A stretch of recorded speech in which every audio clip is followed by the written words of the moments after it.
नमस्कार साथियों, स्वागत है आपका ब्राइट एग्रो क्लासेज के ऑनलाइन प्लेटफॉर्म पर। दोस्तों, हम बात करने वाले हैं आपके जो एंटोमोलॉजी है उसकी हम बात कर रहे थे और उसमें बेनिफिशियल इंसेक्ट चल रहे थे। पहली क्लास हमने हिस्ट्री की कवर की थी, दूसरी क्लास हमने स्पीसीज की बात की थी, बायोलॉजी ऑफ जो अपना हनी बी है उसकी बात की। उसके बाद में हम नेक्स्ट आ गए थे और नेक्स्ट हमने एक पोर्शन पढ़ लिया था कि commercial rearing method of honey bee को पालने के जो व्यवसायिक तरीके हैं वो कौन कौन से हैं उनकी हमने बातें कर ली थी। इसके बाद में हम इक्विपमेंट्स की बातें कर रहे थे। ठीक है, कहां तक स्टार्ट कर दिया था हमने? इक्विपमेंट स्टार्ट कर दिए थे और इक्विपमेंट में मैं ये कह रहा था कि सबसे ज्यादा जो इंपॉर्टेंट इक्विपमेंट है वो क्या है? वो आपका हाइव है। हाइव को हम हिंदी में क्या कहते हैं? छत्ता। ठीक है, क्या बोलते हैं? छत्ता बोलते हैं। तो छत्ता तो सब जानते होंगे। ठीक है, तो ये जो छत्ता होता है ये आपका सबसे ज्यादा इंपॉर्टेंट होता है। लेकिन ये छत्ता जो है एक तरह से फ्रेमवर्क होता है, यानी कि फ्रेम होता है इस प्रकार का। ठीक है, ये एक्चुअल में क्या होता है? एक फ्रेम होता है जिसके ऊपर कौन रहती है? फिर मधुमक्खियां अपना घर बनाती है। ठीक है, अपना छत्ता एक्चुअल में यहाँ आकर ये क्या बनाती है? यहाँ पर जो है छत्ता बनाया जाता है। तो ये आधार प्रदान करने का काम करता है। इसके अलावा इसमें और फैसिलिटीज होती है छोटी छोटी, जैसे मान लो यहाँ पर ऊपर जो है एक छत के जैसा, ताकि प्रकाश डायरेक्ट ना आए इसलिए रोका जाता है। ठीक है, इसके अलावा कुछ छत्ते ऐसे होते हैं जिनमें ये जो ऊपर वाला होता है ना, ये पोर्शन, इसको कांच का बनाया जाता है। ठीक है, कांच का क्यों बनाया जाता है? ताकि हम जो मधुमक्खी है उनकी एक्टिविटी को नोट कर सके, उनको देख सके कि वो क्या क्या कर रही है। ठीक है, मान लो कोई रिसर्च का काम करना होता है या इस प्रकार का कोई उद्देश्य होता है, तब इस प्रकार के जो हाइव है वो इस्तेमाल किए जाते हैं। इसके अलावा एक बीच वाला पोर्शन होता है जिसपे आपके छत्ते लगे रहते हैं। ठीक है, इस प्रकार से छत्तों को मैनेज कर देते हैं। और लास्ट वाला आपको जो पोर्शन होता है वो एक आधार के तौर पे होता है। ठीक है, क्या होता है? आधार होता है। अभी आपको चित्र में भी इसको बताएंगे हम। ठीक है, तो इन सब की हम चर्चा करने वाले हैं। इसके अलावा और कौन कौन से इंस्ट्रूमेंट होते हैं उन सब को भी हम देखने वाले हैं, उन सब की चर्चा करेंगे। ठीक है, तो यहाँ पर देखो, सबसे पहले हमने ये कहा था कि जो आपके लिंगो स्ट्रोथ है, इन्होंने लैंग स्ट्रोथ ने सबसे पहले ये बताया था कि मधुमक्खियों को एक फिक्स स्पेस की जरूरत होती है, जिसको हम ये कहते हैं कि छत्ते के दो सतह को बीच में मधुमक्खियों के आवाजाही के लिए आवश्यक होती है वो। ठीक है, दूसरी बात, ये मेलिफेरा के लिए, ये सेरेना के लिए अलग अलग क्या दे रखी है? में दे रखी है, और वो भी आपके स्पेसिंग दे रखी है। ठीक है, यहाँ पर हम ये कह रहे हैं कि मधुमक्खियां अनावश्यक अनावश्यक मोम छत्ता नहीं बनाती है, छेद को प्रोपोलिस से नहीं भरती है। ठीक है, जब हम इस प्रकार के छत्ते बनाते हैं तो एक तो क्या होता है, एक्स्ट्रा बिना फालतू का कोई भी छत्ता नहीं बनाती है, ये बचत हो जाती है। ठीक है, दूसरा, आधुनिक मधुमक्खी पालन हटाने योग्य फ्रेम छत्तों का आधार है। यानी कि आजकल जो हम आधुनिक अभी वाले जो स्तर की हम बात कर रहे हैं, इसमें इस प्रकार के हम छत्ते काम में ले रहे हैं जिनको हम आसानी से क्या कर सके? इनमें से बाहर निकाल सके, इनको हम हटा सके, उपयोग कर सके। ये सारी चीजें हम क्या करते हैं? डिस्कस करते हैं। तो यहाँ पर ये क्या दिया गया है? एक मूवेबल फ्रेम बी हाइव दिया है। ठीक है, मूवेबल का मतलब क्या होता है? जिसका मूवमेंट करवा सके, जिसको एक जगह उठाकर दूसरी जगह हम ले जा सके। ठीक है, तो ये जो है इसका आधार वाला भाग है जिस पर ये टिका रहता है। ठीक है, अभी इन सब की एक एक करके इन सब की हम बातें करेंगे। उससे पहले ये वाला चित्र देखो, देखो ये थोड़ा बड़ा और ये थोड़ा छोटा है। इसका मतलब ये है कि ये जो आपका ये है बिश टाइप का है। बिश का मतलब क्या होता है? देखो, एक तो हमने वो है आप वाला ऊपर वाला पढ़ाई था, लैंग स्ट्रोथ वाला। ठीक है, एक आपके BIS का मतलब होता है ब्यूरो ऑफ इंडियन स्टैंडर्ड। ठीक है, क्या होता है? Bureau of Indian standard. तो सर ये क्या है? तो ये आपकी एक संस्था है जिसके द्वारा ये हाइव डेवलप किया गया था। ठीक है, तो इसको बिस टाइप हाइव भी हम कहते हैं, छत्ता कहते हैं। ठीक है, आई बात समझ में? ये आपके एपिस सेरेना के लिए है जो बी वाला है। ठीक है, वो, और ये जो आपका है सी वाला, यहां पर जो है ध्यान से देखना है थोड़ा सा। यहां पर हम ये कह रहे हैं ए और बी दे रखे हैं और इनमें ये कह रहा है कि जो ए वाला है ना, अच्छा ये है ए वाला जो बिश टाइप है, ये मुख्य रूप से एपिस सेरेना के लिए छोटा वाला है, और ये जो बी वाला है ये एपिस मेलिफेरा के लिए। ठीक है, ये एपिस मेलिफेरा के लिए है। तो छोटे और बड़े दो प्रकार के हो सकते हैं। हालांकि जो आपकी ये होती है ना, जिनको हम कहते हैं मधुमक्खियां, मधुमक्खियों के आधार पर भी इनको ऊपर नीचे कर लेते हैं, कुछ बड़ा रखते हैं कुछ छोटा रखते हैं, लेकिन एग्जाम्पल के तौर पे आपको ध्यान रखना है। ठीक है, अब एक एक करके इसके पार्ट पढ़ लेते हैं, क्योंकि इसके पार्ट से क्या आता है, यहां से आपको जो है पूछा जाता है और इंपॉर्टेंट यहां से जो है क्वेश्चन बनते हैं। ठीक है, बड़ा मान लो वर्णन दे दे पूरा एक की, है ना, हाइव को समझाइए, हाइव के अलग अलग जो पार्ट्स हैं उनके बारे में बताइए। ठीक है, तो ये इंपॉर्टेंट होता है, ध्यान देना है। सबसे पहले स्टैंड होता है। स्टैंड का मतलब जैसे गाड़ी को स्टैंड पे खड़ा करते हैं, ठीक है, तो इसको रखने के लिए एक स्टैंड होता है। ठीक है, छत्ते के नीचे बोर्ड को सहारा देता है। ठीक है, जो नीचे वाला बोर्ड है इसको सहारा देने का काम करता है। फिर आ जाता है बॉटम बोर्ड, इससे थोड़ा सा ऊंचा यानी कि इसके ऊपर, सबसे नीचे वाला भाग होता है, इसके ऊपर आ जाता है बॉटम बोर्ड। ठीक है, छत्ते का फर्श है जिसमें मधुमक्खियां के आने जाने का द्वार होता है। एक तो फर्श के तौर पे ये काम करता है और दूसरा मधुमक्खियां यहां से आ जा सकती है। ठीक है, ब्रूड चेंबर इसी बोर्ड पर रखा होता है। अब जो है इसके ऊपर रहता है ब्रूड चेंबर। ठीक है, इसके ऊपर क्या है, ब्रूड चेंबर है। ये रहा ब्रूड चेंबर, मधुमक्खी के अंडों और लार्वों के विकास के लिए इसका उपयोग किया जाता है। यहाँ पर क्या रखे होंगे, एक तो अंडे रहेंगे और एक लार्वा। ये क्या रहेंगे, लार्वा, छोटे बच्चे रहेंगे। ठीक है, इसमें फ्रेम रखे जाते हैं जिन पर मधुमक्खियां छत्ता बनाती है, और इसी चेंबर में हम क्या रखते हैं, फ्रेम रखते हैं। मैंने कहा था ना इस प्रकार के फ्रेम होते हैं और इन पर मधुमक्खियां क्या बनाती है, छत्ते बनाती है। ठीक है, इन पर मधुमक्खियां क्या बनाती है, छत्ते बनाती है। ये आपका क्या हो जाता है, ब्रूड चेंबर हो जाता है। ठीक है, इसमें फ्रेम रखे जाते हैं। आकार नियंत्रण करने के लिए डमी बोर्ड लगाया जाता है। डमी का अर्थ होता है दिखने वाला। ऐसे मान लो कि जो है एक्चुअल में रियल नहीं होता है लेकिन डमी टाइप में, यानी कि दिखाने के लिए, वो आपका जो है यहाँ पर आकार नियंत्रण के लिए लगाया जाता है। फिर बात कर लेते हैं फ्रेम की, जो मेन फ्रेम है, ठीक है, जिसमें एक्चुअल में मधुमक्खियां क्या बनाती है, जो है आपके छत्ता बनाती है, उसकी हम बात कर रहे हैं। ये मधुमक्खियों के छत्ते को पकड़ने वाला ढांचा है, चारों ओर से लकड़ी का बना रहता है या प्लास्टिक का बना रहता है। ठीक है, और लकड़ी विशेष रूप से वो काम में ली जाती है जिसमें किसी प्रकार की कोई बुदबू ना आए। ठीक है, नहीं तो मधुमक्खियां उसके पास में नहीं जाएगी। ऐसी लकड़ी होनी चाहिए जो किसी प्रकार की बुदबू ना मारे या उसमें जो है किसी प्रकार की कोई सुगंध या स्मेल ना आए उससे। ठीक है, वो लकड़ी यहाँ पर काम में ली जाती है। इसमें मधुमक्खियां बीच में आकर क्या बनाएगी, छत्ते बनाएगी। टॉप बार होती है इसकी, ऊपरी साइड बार होती है, बॉटम बार, इसके भी 3 भाग होते हैं। ठीक है, इनको आपको ध्यान रखना है। फिर आ जाता है सुपर चेंबर। सुपर चेंबर जैसे कि नाम से ही पता चल रहा है, यह वह भाग है जहां मधुमक्खियां क्या करती है, शहद इकट्ठा करती है। ठीक है, यह वह कौन सा भाग है जहां पर मधुमक्खियां क्या कर रही है, शहद इकट्ठा कर रही है। ठीक है, आकार छत्ते के प्रकार के अनुसार ब्रूड चेंबर के समान या उसका आधा होता है। या तो ब्रूड चेंबर के समान होगा या उसका आधा हो सकता है। आकार के आधार पर है कितनी मधुमक्खियां हैं। ठीक है, जितनी ज्यादा मधुमक्खियां होगी उतनी ही ज्यादा क्या बनेगा, शहद बनेगा, तो उसको रखने के लिए उतनी ही जगह की रिक्वायरमेंट होगी। तो ये जगह जो है आपके शहद रखने के लिए होती है।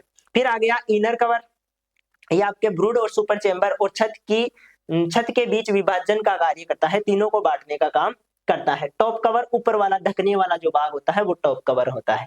आई बात समझ में, ये सारी चीजें आपको ध्यान रखनी है। हाइव के कौन कौन से पार्ट होते हैं और उनमें अलग अलग क्या क्या काम कर रहे हैं, एक बार दोबारा रिवीजन के तौर पे देखो। टॉप पोर्शन ये तो ऊपरी है, ऊपर और नीचे वाले 2 भाग होते हैं, आधार होते हैं, इनको हटा देना। इनर कवर को भी कोई, एक तो सुपर चेंबर का ध्यान रखना। सुपर चेंबर क्या है, शहद इकट्ठा करने के लिए। फ्रेम क्या है, कॉम्ब जो आपका छत्ता होता है उसको बनाने के लिए। ब्रूड चेंबर क्या है, जिसमें बच्चे रहेंगे। ठीक है, जिसमें बच्चे और प्यूपा रहेंगे, जो आपके अंडे है, प्यूपा है वो। और बॉटम बोर्ड क्या है, जिसमें मधुमक्खियां आने जाने की जगह होती है या फर्श की तरह काम करता है। ये सारे 4 जो है इंपॉर्टेंट भाग होते हैं और इन सभी को मैं यहाँ पर आपको दिखा भी सकता हूँ। ठीक है, ये देखो अलग अलग चीजें हैं। ये तो आपका जो है बॉटम बोर्ड आ गया। ठीक है, आपको यदि दिख नहीं रहा हो तो ये तो जो है नीचे वाला भाग जो है ये बॉटम बोर्ड आ गया। इसके अलावा जो है आपके एक तो सबसे पहले ब्रूड चेंबर, ये ब्रूड चेंबर है।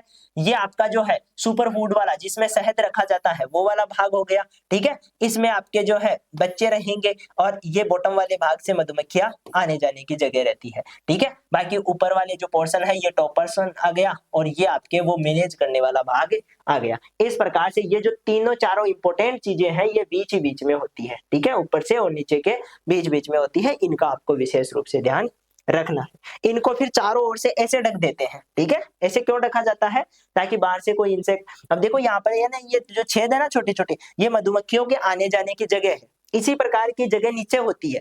ठीक है, इसी प्रकार की क्या होती है, नीचे भी जगह होती है, वहां से भी मधुमक्खियां घुस सकती है, ऊपर से भी इन साइड वाली जगह से भी मधुमक्खियां आ जा सकती है। इस प्रकार की जो फ्रेम है, इस प्रकार के जो सिस्टम है, इनको हम हाइव के रूप में जानते हैं। ठीक है, ये सारे भाग हमने पढ़ ही लिए हैं। इनका जो चित्र है वो एक बार बना लेना और सारे भागों को एक बार देख लेना, क्योंकि यहाँ से जो है अच्छा क्वेश्चन बनता है।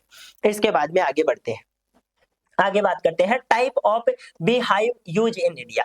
भारत में जो अलग अलग प्रकार के बी हाइव इस्तेमाल किए जाते हैं उनके टाइप्स की हम बात कर लेते हैं। सबसे पहले जो लैंग स्ट्रोथ का आपका छत्ता है उसकी बात करें, ये मेलिफेरा के लिए काम में लिया जाता है। ठीक है, इसका नाम इसके नाम पर ही रखा गया है क्योंकि इन्होंने ही इसकी खोज की थी। ठीक है, खोज का मतलब है इनको श्रेय देने के लिए। ठीक है, इसके अलावा वाणिज्य मधुमक्खियां पालने के लिए मानक हटाने योग्य फ्रेम छत्ता है। ठीक है, यानी कि यहाँ पर हम आसानी से क्या कर सकते हैं, कॉमर्शियल जो बी कीपिंग है, लार्ज स्केल की जो बी कीपिंग है वो कर सकते हैं। फिर आ जाता है बिश टाइप। बिश टाइप के लिए मैंने बताया था आपको, बिश टाइप में क्या होता है, ये बिश का मतलब है ब्यूरो ऑफ इंडियन स्टैंडर्ड, यानी कि ये इसके द्वारा डेवलप किया गया है, बिश के द्वारा। इसमें जो है ट्रेडिशनली हम एपिस सेरेना को पालते हैं। ठीक है, यहाँ पर एपिस सेरेना के लिए पाला जाता है, ये बात बता दिया। 1995 में लैंगोस्ट्रेट छट्टे पर आधारित ही जो है मेलिफेरा के लिए भी विकसित इसको किया गया है। ठीक है, इसी के आधार पर ऐसा ही एक मेलिफेरा के लिए भी बनाया गया है। ठीक है, इसके बाद में आ जाता है would use for hive. Hive के लिए जो लकड़ियां, क्योंकि लकड़ियां काफी इंपॉर्टेंट होती है। जब हम लकड़ी की बात करते हैं तो ऐसी लकड़ी नहीं होनी, जैसे नीम की लकड़ी होती है तो नीम की लकड़ी में से बदबू आती है। और कभी जनरली आप देखो कि नीम की जो लकड़ी होती है वो ऐसे मतलब हमें भी थोड़ी सी वो है कड़वाहट का सा फील देती है। ठीक है, तो मधुमक्खियां जनरली उस वाली लकड़ी से, हालांकि मधुमक्खियां जो नीम होता है उसके ऊपर छत्ता बना लेती है, लेकिन वो छिलका होता है उसकी वजह से बना पाती है। जब काटी हुई लकड़ी होती है उस पे छत्ता बनाएगी तो डायरेक्टली स्मेल आती है। ठीक है, तो स्मेल को पसंद नहीं करती है। तो ऐसे लकड़ी जैसे कि केल हो गया, ठीक है, तुन हो गया, सागवान, टीक का नाम सुना होगा, इसकी लकड़ी हो गई, और रबर की जो लकड़ी होती है ये आसानी से क्या कर ली जाती है, उपयोग में ले ली जाती है। अवॉइड करते हैं किसको, तेज गंध वाली लकड़ियों को हम क्या कर देते हैं, अवॉइड कर देते हैं, उनका इस्तेमाल नहीं करना है। ठीक है, फिर आ जाता है बी कीपिंग इक्विपमेंट। अब देखो एक इक्विपमेंट तो हमने डिस्कस कर लिया था, वो क्या था, अपना हाइव।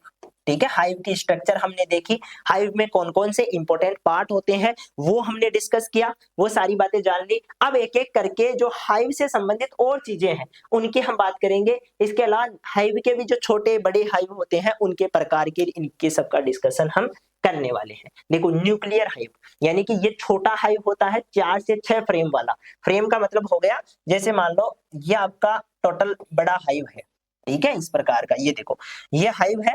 अब इसके अंदर यहाँ पर फ्रेम रखे जाते हैं जिन पर मधुमक्खियां आकर छत्ता बनाएगी। ठीक है, अपने अपने रहने की जगह बनाएगी। तो ये जो फ्रेम होते हैं ये फ्रेम रखे जाते हैं। तो 4 से 6 फ्रेम यहाँ पर हम रख सकते हैं, use for queen mating and colony division. यदि हम इनका इस्तेमाल करते हैं तो एक तो क्वीन की मैटिंग के लिए और दूसरा कॉलोनी के डिवीजन के लिए। कॉलोनी को यदि हमें बांटना हो, बांटते क्यों है, तो जब मधुमक्खियां ज्यादा हो जाती है कॉलोनी में, बहुत ज्यादा मधुमक्खियां हो जाती है तो फिर कॉलोनी को डिवाइड करना पड़ता है, क्योंकि सारी एक जगह रहेगी तो उस फ्रेम में आ नहीं पाएगी। ठीक है, तो उनको डिवाइड करना जरूरी हो जाता है। तो फिर क्या कर लेते हैं, अलग एक और दूसरी जो रानी है वो बनाई जाती है, नई तैयार की जाती है, उसके साथ में आदि जो आपका हाइव होता है उसको वहां पे ट्रांसफर कर दिया जाता है। इस प्रकार से जो है आपके ये होता है। दूसरा है ये जो ऑब्जर्वेशन वाला अवलोकन छत्ता, इसमें क्या करते हैं, कांच से ढका हुआ एक ऊपर वाला छत होता है जिसमें मधुमक्खियों की गतिविधि को आसानी से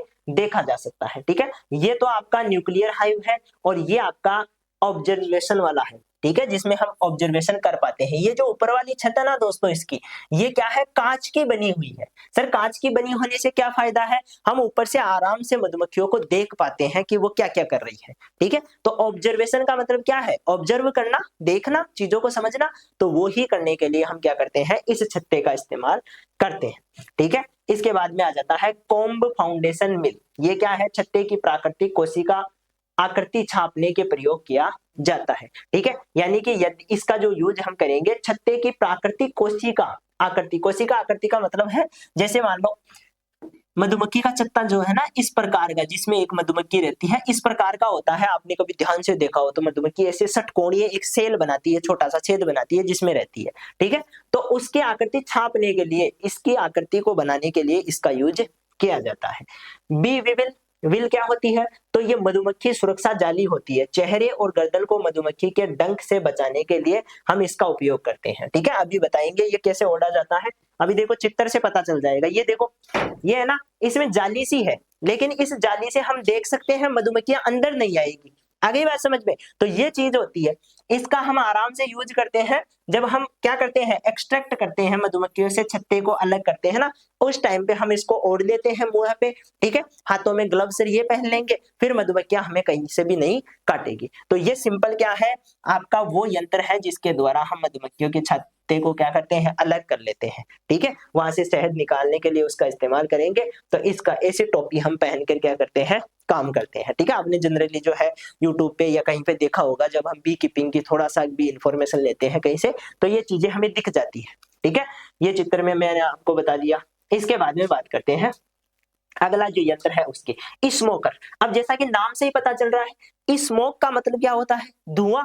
तो स्मोकर यानी कि धुआं करने वाला यंत्र। तो धुआं किस लिए चाहिए, मधुमक्खियां क्या होती है, धुएं से दूर भगती है। ठीक है, क्योंकि आंखों में उनके भी जलन होती है। ठीक है, तो वो क्या करती है, धुआं जैसे ही छोड़ते हैं मधुमक्खियां दूर भग जाएगी। ठीक है, तो ये क्या करती है, छत्ते को खोलते समय मधुमक्खियों को शांत करने के लिए या उनको दूर भगाने के लिए हम क्या करते हैं, धुआं का इस्तेमाल करते हैं, स्मोकर का यंत्र का यूज करते हैं। ये जो यहाँ पर दिख रहा है ना आपको, ये स्मोकर है।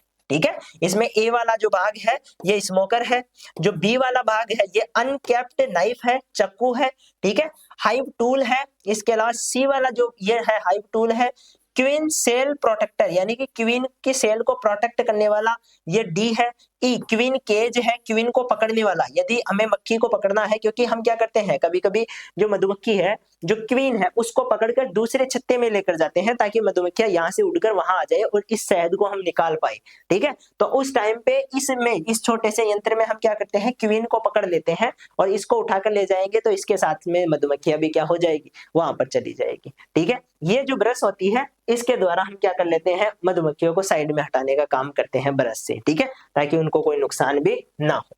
इन्हीं की सबकी बातें करेंगे। अनकैप्ड जो नाइफ है, शहद निकालते समय मोम की परत हटाने के लिए काम में लिया जाता है। हाइव टूल छत्ते को खोलने और साफ करने के लिए लोहे की एक पट्टी काम में ली जाती है। क्वीन सेल प्रोटेक्टर रानी मधुमक्खी के कक्षों को सुरक्षित करने के लिए उपयोग किया जाता है। नई कॉलोनी में रानी को प्रवेश कराने व ले जाने के लिए पिंजरे का उपयोग करते हैं, केज का इस्तेमाल करते हैं। बी ब्रश फ्रेम से मधुमक्खियों को धीरे धीरे हटाने के लिए इस्तेमाल करते हैं। फीडर, फीडर का मतलब क्या होता है ये समझ लो। देखो इंपॉर्टेंट होता है फीडर। पहली बात तो फीडर होता क्या है, तो फीड का मतलब होता है भोजन। ठीक है, और फीडर का अर्थ होता है भोजन खिलाने वाला।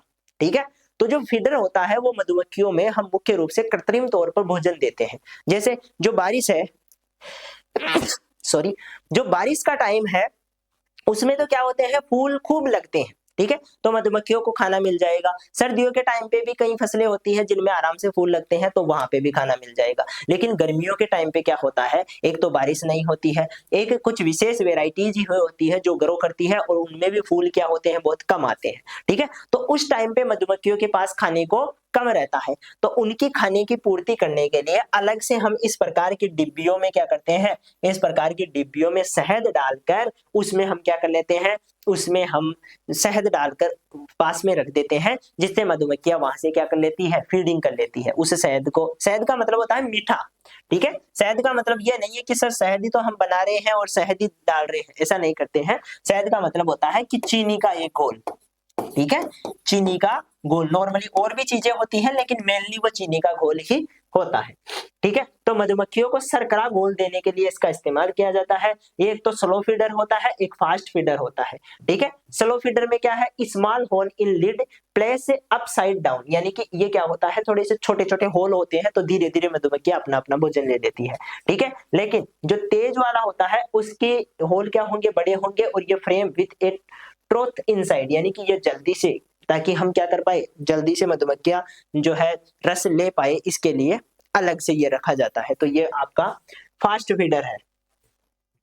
एक है स्वार्म, जो झुंड होता है उसकी बास्केट, उसको पकड़ने वाला, ठीक है। तो मधुमक्खी झुंड पकड़ने के लिए पूरा मान लो पूरी मधुमक्खियों के झुंड को ही पकड़ना है, तो ये जो आपका सिस्टम है इससे पकड़ा, इसके नीचे है ना छेद है, जैसे कहीं पे जो है मधुमक्खियों का छत्ता लगा हुआ है, अब आप चाहते हो कि इस छत्ते को मैं मेरे वाले फ्रेम में लेकर जाना चाहता हूँ, ठीक है। तो उसको क्या करोगे, उस इस वाले यंत्र से ले जाकर उस पूरे छत्ते को कवर कर लोगे, ठीक है। कवर करके वहां से छत्ते को ही तोड़ के पूरे झुंड को ही एक साथ, तो उसमें रानी भी आ गई और मधुमक्खियां भी आ गई, उनको लाकर एक फ्रेम में क्या कर दोगे, वहां पर लाकर रख दोगे। तो जो रानी मधुमक्खी होती है वो जहां जाती है वहां पीछे पीछे और मधुमक्खियां भी आ जाती है, ठीक है। तो रानी को वहां ले जाकर रख दो, सारा काम हो जाएगा। इस प्रकार से हम स्वान बास्केट का यूज करते हैं झुंड का, ठीक है। फिर आ जाता है क्वीन एक्सक्लूडर। ये क्या है, छिद्रित सीट है जिसमें श्रमिक मधुमक्खियां गुजर सकती हैं लेकिन रानी नहीं गुजरती है। सर क्यों, रानी को क्यों रोक रहे हैं, क्योंकि रानी क्या करती है, जहां भी रानी जाएगी और जहां भी ऑर्डर देगी कि यहाँ पर शहद इकट्ठा करो, यहाँ पर इकट्ठा करो, तो वहीं पे ये श्रमिक मधुमक्खियां क्या करती है, शहद को इकट्ठा करने का काम करती है। आई बात समझ में। तो जहां पर मधुमक्खी जाएगी रानी, वहीं पे शहद इकट्ठा होने वाला है। तो मधुमक्खी को क्या करते हैं, क्योंकि हमें क्या चाहिए, शहद एक जगह चाहिए, ठीक है, पूरे छत्ते में शहद नहीं चाहिए, एक जगह रहेगा, आसानी से उसको कलेक्ट कर पाएंगे। तो इस मधुमक्खी को भाई तू यहीं पे रह, ठीक है। ये जो हाइव है, ये जो हाइव है, इस हाइव में तू यहीं पे इसी एरिया में रह, इधर मत जा। इसके लिए क्या होगा, इसी एरिया में आपके क्या होगा, शहद इकट्ठा होगा, ठीक है। तो यहाँ पर क्या कर देते हैं, एक छोटा सा कपड़ा या इस प्रकार की छिद्रित एक छलनी लगा दी जाती है, जिससे श्रमिक मधुमक्खियां तो यहाँ पर आ जाती है, लेकिन ये वाली जो मधुमक्खी आपकी रानी मधुमक्खी है वो बाहर नहीं जा पाती है, क्योंकि रानी मधुमक्खी क्या होती है, आकार में बड़ी होती है, आपको पता हो तो, ठीक है। उसका उदर बहुत बड़ा होता है, ठीक है, पेट बहुत बड़ा होता है, इसलिए वो बाहर नहीं जा पाती है। तो ये चीज देखने को मिलती है। इसका यूज हम किसके लिए कर रहे हैं, शहद के क्षेत्र में अंडे देने से रोकने के लिए करते हैं, या तो शहद एक जगह हो जाए या फिर अंडे वहां पर ना दिए जाए इसके लिए, क्योंकि अंडे वहां पर दिए जाएंगे तो अंडे खुलेंगे, जो है आपका ये लार्वा बनेगा, लार्वा बनेगा तो वहां से शहद को खा जाएगा, ठीक है, या अंडे शहद में मिल जाएंगे, उसकी वजह से शहद की क्वालिटी खराब हो जाएगी। तो इन चीजों से बचने के लिए हम क्या करते हैं, ये सारे काम करते हैं, ठीक है। आई बात समझ में। फिर आ जाता है हनी एक्सट्रैक्टर। एक्सट्रैक्टर का मतलब क्या होता है, तो देखो अलग करने वाला, हनी को अलग, ये छोटा है ये बड़ा है, बाकी जो है दोनों एक जैसे ही हैं। ये क्या करते हैं, अपकेंद्रण मशीन के रूप में काम करते हैं। अपकेंद्रण का मतलब होता है, जैसे शहद है, ये थोड़ा सा है ना बना के दिखा देता हूँ, इस प्रकार का है, इसमें एक डंडी लगी हुई है जिसपे हम हाइव को बांध लगा देंगे, ठीक है। यहाँ पर चारों ओर से ये बंद है, ठीक है। अब यहाँ पर क्या करते हैं, मान लो ये फ्रेम है, इस फ्रेम को हमने यहाँ पर लगा दिया, अब इसको इस हैंडल से जोर से घुमाते हैं तो ये फ्रेम घूमेगा, फ्रेम घूमेगा तो इसमें जो शहद है वो यहाँ से इकट्ठा होता हुआ यहाँ से बहता हुआ नीचे आकर इकट्ठा हो जाएगा। तो जितने भी हाइव है उन सबको रख के तेजी से घुमा घुमा के उनके, क्योंकि मोम को नहीं रखना है हमें, मोम तो वही रखनी है लेकिन हमें शहद निकालना है, ठीक है। अब ऐसे शहद निकालते हैं तो मोम भी टूट के आ जाती है या छत्ता खराब हो जाएगा। उससे अच्छा है कि एक्सट्रैक्टर का इस्तेमाल करो, इसको घुमाओ, उससे क्या होगा, शहद बाहर आ जाएगा, शहद नीचे गिर जाएगा, ठीक है, वो यहाँ पर इकट्ठा होता रहेगा और ये खाली होते रहेंगे, जो हाइव है, जो आपके फ्रेम है वो खाली होते रहेंगे। तो बड़े फ्रेम है तो बड़ा काम में ले लेंगे, छोटे फ्रेम है तो छोटा काम में ले लेंगे, और इस प्रकार से हम क्या करते हैं, हनी को एक्सट्रैक्ट कर लेते हैं, अलग कर लेते हैं, ठीक है। तो ये हनी है, एक्सट्रैक्टर है। इसके बाद में वैक्स मेल्टर, मोम गलाने वाला यंत्र, ये मधुमक्खियों के मोम को पिघलाने के लिए काम में लिया जाता है, क्योंकि मोम भी काम में आती है, कई प्रकार के ब्यूटी प्रोडक्ट्स होते हैं, ठीक है, आप क्रीम लगाते हो ना गालों के, तो ये जो क्रीम है ये आपके कहाँ से बनी है, ये मोम के, हालांकि ऐसा भी नहीं है कि पूरी तरह से इससे ही बनती है, थोड़ा बहुत जो मिश्रण है वो होता है, ठीक है। तो ब्यूटी प्रोडक्ट्स में इनका इस्तेमाल किया जाता है, और भी बहुत सारे काम है जिसमें मोम का इस्तेमाल करते हैं। और नहीं तो आपने बोल बनाई होगी, ठीक है, बचपन में बनाई है क्या कभी, जो छत्ता है, छत्ता दिख गया उसको दबा दबा के उसकी बोल बना लेते हैं, बहुत हार्ड बनती है वो, लेकिन इतनी भी ज्यादा हार्ड नहीं होती है कि बहुत ज्यादा डैमेज कर दे, लेकिन अच्छी बोल बनती है, ठीक है, उससे खेलते हैं बाद में। तो ये काम है भाई आपका, बाकी तो जो है इंडस्ट्री में तो ये ब्यूटी प्रोडक्ट में काम में आती है, ठीक है।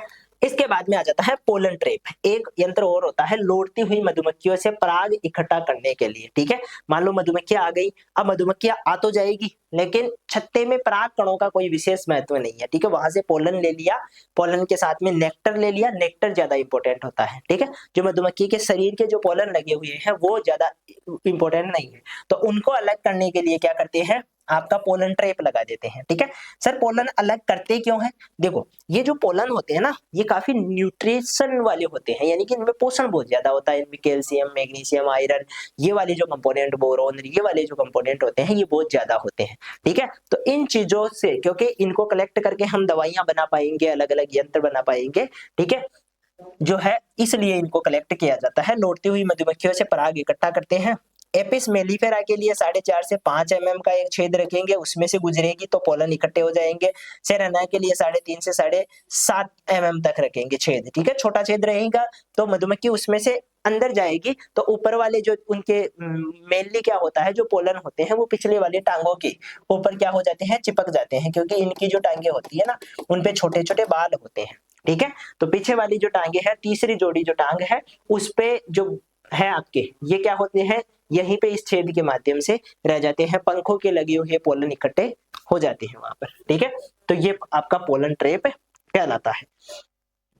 ठीक है, ये देखो पोलन ट्रैप, बिल्कुल ये जो छोटे छोटे छेद है ना, यहाँ पर क्या होगा, जैसे ही मधुमक्खी अंदर जाएगी, पोलन यहीं पे रह जाएंगे, इस ऊपर वाली सतह पर ही क्या रह जाएंगे, पोलन रह जाएंगे। तो ये आपका पोलन ट्रैप है। आई बात समझ में, ये होता है।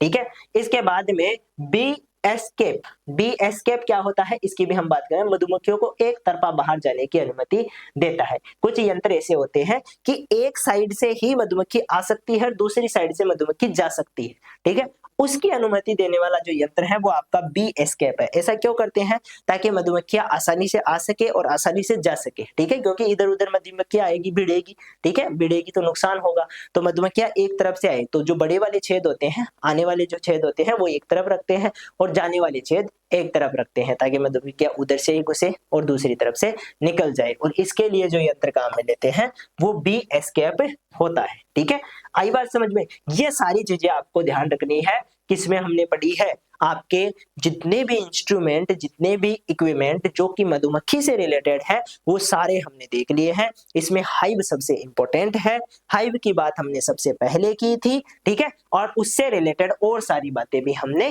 कर ली है। ठीक है, स्मोकर क्या होता है, चक्कू का क्या काम है।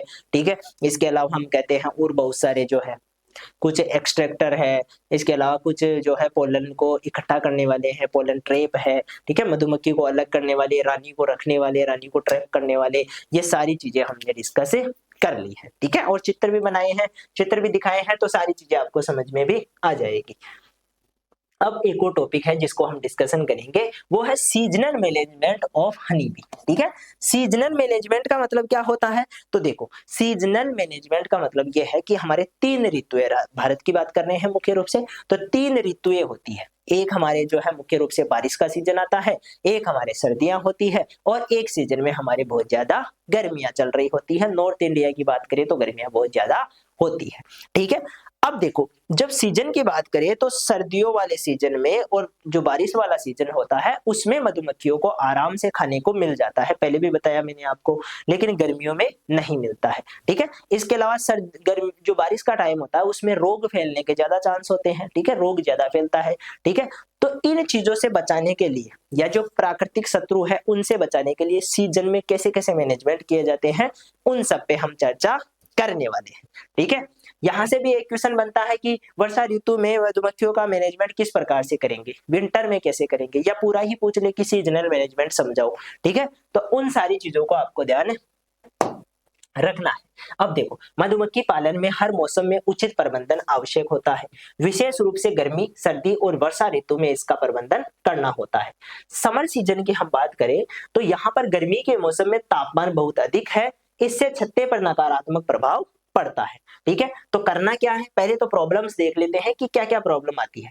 अधिक तापमान होगा तो मोम पिघल सकती है। ठीक है, दूसरा पानी की कमी से मधुमक्खियों को अमृत और पराग संग्रहण करने में कठिनाई हो सकती है। जो नेक्टर कलेक्ट करती है, पराग कलेक्ट करती है, यदि पानी नहीं मिलेगा तो इनके कलेक्शन में दिक्कत हो सकती है।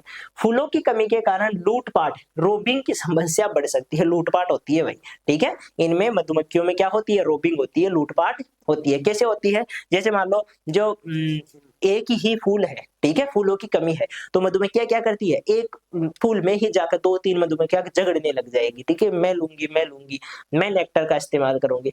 ये जो चीजें हैं इसको हम रोबिंग के रूप में जानते हैं। ठीक है, प्रबंधन कैसे करेंगे? तो जैसे गर्मी है तो छतों को छाया वाले स्थान पे रखेंगे, ठीक है। मधुमक्खियों के लिए पानी उपलब्ध करवाएंगे, ठीक है। छत्ते के प्रवेश द्वार को छोटा करेंगे ताकि लूटपाट ना हो। जो छत्ते में कभी कभी लूटपाट हो जाती है, दूसरी मधुमक्खी आकर जो है छत्ते में क्या कर देती है, अटैक कर देती है कि यहाँ से लूट लो, यहाँ पर मिल जाएगा खाने को, ठीक है। तो उसके लिए क्या कर देते हैं, प्रवेश द्वार को छोटा कर देते हैं। छतों में उचित वेंटिलेशन बनाए रखते हैं, ठीक है। चींटियां और मोम कीटों पर नियंत्रण रखते हैं। देखो ये जो चींटियां है ना, ये दुश्मन होती है आपके इनकी, ठीक है, किनकी?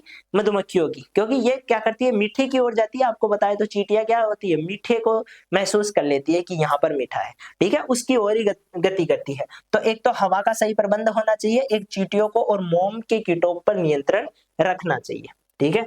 अगर अमृत की उपलब्धता कम हो तो मधुमक्खियों को चीनी घोल पिलाए। अमृत का मतलब होता है नेक्टर, ठीक है।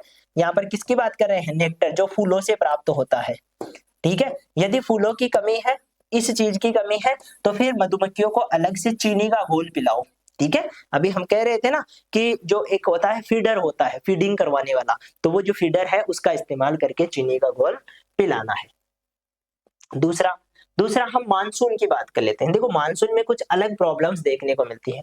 मानसून में आपके फूलों की इनकी तो इनकी कमी तो ज्यादातर नहीं होती है, लेकिन कुछ विशेष जो है यहाँ पर तकनीकी प्रॉब्लम्स देखने को मिलती है।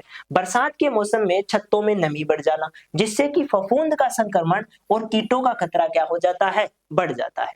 तो मधुमक्खियों के लिए आपको पूछ ले कि बारिश के सीजन में मधुमक्खियों में ज्यादातर क्या प्रॉब्लम होती है, तो एक तो बारिश के टाइम पे क्या होता है, फंगस का इन्फेक्शन बढ़ जाएगा, और दूसरा इंसेक्ट का अटैक भी बढ़ जाएगा, ठीक है।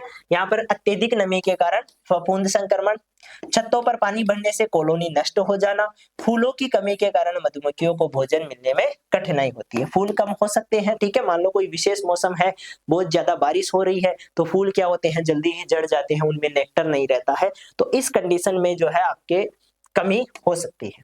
प्रबंधन कैसे करेंगे, तो छत्तों को ऊंचे और सूखे स्थान पे रखेंगे। ऐसा नहीं है कि जहां पर पानी भर जाए वहां पर हम छत्ते रखे हुए हैं, ठीक है, या छत्तों को हमने खुला छोड़ दिया, ऊपर से आकर पानी उसमें भर गया, ठीक है। इससे मधुमक्खियां मर सकती है। जब तक मधुमक्खियां चाहे मर जाएगी, लेकिन जब तक वहां से उनकी रानी नहीं जाएगी तब तक नहीं जाएगी, ठीक है। रानी यदि छत्ते के अंदर फंस चुकी है, मर चुकी है, तो पूरी मधुमक्खियां ही मर जाएगी, लेकिन रानी को छोड़ के नहीं जाएगी। आई बात समझ में? इस प्रकार की इनकी जो है लगाव होता है रानी के साथ। इस प्रकार का जो इनका वो है, वही रानी है तो सब कुछ है, ठीक है। उसके लिए कुछ भी करने को तैयार होती है, चाहे फिर मरना पड़े, वो चीजें हैं। छत्तों में उचित वेंटिलेशन बनाए रखना ताकि नमी कम हो, बीमारियों पर नियंत्रण और टाइम टू टाइम उन पे जांच, मधुमक्खियों के चीनी घोल पिलाए अगर प्राकृतिक भोजन की कमी है तो, कमजोर कॉलोनियों को मजबूत कॉलोनियों से मिलाए। मान लो किसी कॉलोनी में जो है कम संख्या हो गई है, रानी मधुमक्खी बिल्कुल जो है बीमार है, या मान लो उनके कोई इन्फेक्शन हो गया है, कंडीशन खराब है, तो इस कॉलोनी को बड़ी वाली कॉलोनी में शिफ्ट कर दो। यानी कि उनकी रानी है उसको तो अलग कर लो, क्योंकि जब तक दो रानियां मिलेगी तो वो लड़ने लग जाएगी। तो इससे अच्छा है कि एक रानी को अलग कर लो, उसको जो है या तो हम मार सकते हैं या कुछ भी कर सकते हैं, लेकिन जब वो मर जाएगी उसके बाद में ये ऑटोमेटिक ही दूसरे में जाकर शिफ्ट हो जाएगी, नई क्षेत्र में चली जाएगी, उसको अपनी रानी मानने लग जाएगी। विंटर की हम बात कर लेते हैं। तो विंटर जैसा कि हम बात कर रहे हैं, सर्दियों के टाइम पे क्या होगा, आपके ठंड ज्यादा पड़ेगी, ठीक है। तो ठंड ज्यादा पड़ेगी तो उस हिसाब से मैनेजमेंट करना पड़ेगा। सर्दियों में मधुमक्खियों को अत्यधिक ठंड से बचाना बहुत जरूरी हो जाता है, ठीक है। अत्यधिक ठंड से बचाना बहुत क्या होता है, जरूरी होता है। एक, अत्यधिक ठंड से मधुमक्खियां सुस्त हो जाती है। आपने देखा होगा सुबह सुबह के टाइम पे मधुमक्खियां उड़ के कहीं नहीं जाती है, ठीक है। सुबह सुबह का जो ठंड का मौसम होता है उसमें मधुमक्खियां नहीं उड़ती है। क्यों नहीं उड़ती है, क्योंकि ठंड में ये सुस्त हो जाती है, यानी कि चिपक कर अपने छत्ते को गर्म करने का काम करती है, ठीक है। इनको पता है बाहर जाएंगे छत्ता ठंडा हो जाएगा, इसमें जो बच्चे हैं वो मारे जाएंगे। इससे अच्छा है कि यहीं पे रहना है, अपने पंखों को फड़फड़ाना है, और इससे क्या करना है, छत्ते का टेम्परेचर मेंटेन रखना है, ठीक है। तो इस प्रकार की इतनी समझदार चीजें हैं ये। शायद उत्पादन क्या हो जाता है सर्दियों में, कम हो जाता है। भोजन की कमी के कारण कॉलोनी क्या हो जाती है, कमजोर हो जाती है, और बर्फीली हवाएं और नमी छत के अंदर मधुमक्खियों को नुकसान पहुंचा सकती है। इसके बाद में हम क्या कर सकते हैं, प्रबंधन कैसे करेंगे, मैनेजमेंट कैसे करेंगे, तो छतों को गर्म और हवा रहित स्थान पर रखेंगे, तो ठंडी हवा ना लगे और उनमें थोड़ी सी गर्माहट रखे, ऐसा इंतजाम करेंगे। भोजन भंडार सुनिश्चित करें ताकि मधुमक्खियां पर्याप्त भोजन ले सके, या तो फूलों की संख्या बढ़ाओ किसी भी प्रकार से, कोई फसल लगाकर कुछ भी, या फिर कृत्रिम तौर पर भोजन देने का प्रयास करो। ठीक है, छत्ते के प्रवेश द्वार को छोटा करें ताकि ठंडी हवा अंदर ना आए। कॉलोनियों को बार बार न खोले क्योंकि उनसे उनकी गर्मी नष्ट हो जाती है। ऐसा नहीं है कि बार बार आप जो है छत्ते को खोल खोल के उसमें जो गर्मी है उसको कम कर रहे हो, क्योंकि मधुमक्खियां तो गर्मी को मेंटेन करने के लिए क्या कर रही है, अपने जो है एनर्जी का इस्तेमाल कर रही है, पंखों को फड़फड़ा रही है। ठीक है, और हम क्या कर रहे हैं, उनको जल्दी से ठंडा कर रहे हैं, तो ऐसा नहीं करना है।